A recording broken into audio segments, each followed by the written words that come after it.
મહાકાલના દર્શન કરવાની ઈચ્છા હર કોઈ ભક્તોને હોય છે, પરંતુ સમયના અભાવ અને વ્યસ્તતાના કારણે આ શક્ય બનતું નથી।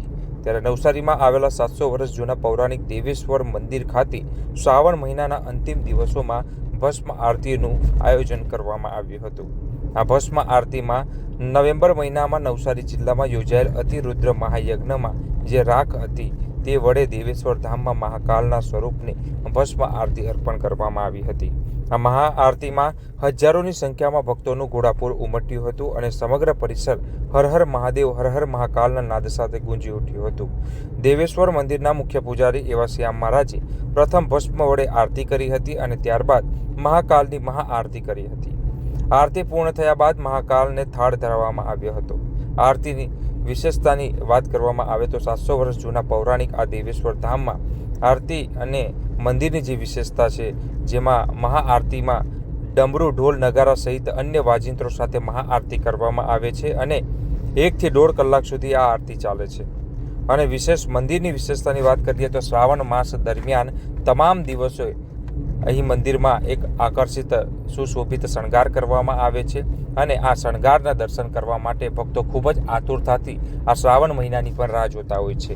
તો ચાલો જાણીએ અનેરું બીજું કયું વિશેષ આયોજન મંદિર દ્વારા કરવામાં આવતું હોય છે। જય દેવેશ્વર, જય શ્રી દેવેશ્વર। આપણે શ્રાવણ માસના સમાપન તરફ જઈ રહ્યા છે, ત્યારે ભગવાન શ્રી દેવેશ્વર ધામમાં શ્રાવણના સમાપનના જે દિવસો બાકી છે તેમાં વિવિધ પ્રકારના ભવ્ય શણગાર કરવામાં આવશે અને આપણે જે દેવેશ્વર દાદાની આરતી થાય છે તે બધા જ ભક્તોને અતિ પ્રિય છે। જે આપણી કલાક સુધીની આરતી હોય, જેમાં ભગવાનની જે આરતીની શરૂઆત થાય તેમાં શંખ અને ડમરૂ વાદ, જે ભગવાનને ડમરૂ પ્રિય છે, જેનાથી બધા જ સૂત્રોનો નિવારણ થયો છે।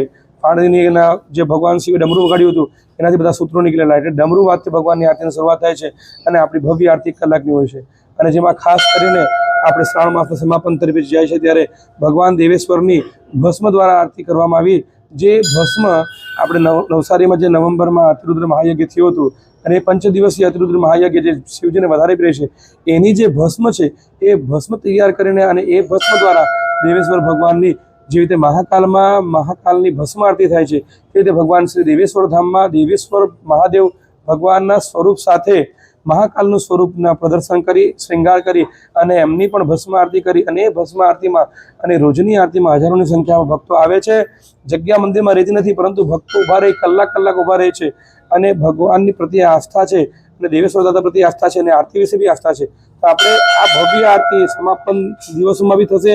તો આપણે ભગવાનને જ પ્રાર્થના કરીએ કે દેવેશ્વર ધામમાં ભક્તોની તમામ મનોકામના પૂર્ણ થાય। જય દેવેશ્વર, જય શ્રી દેવેશ્વર।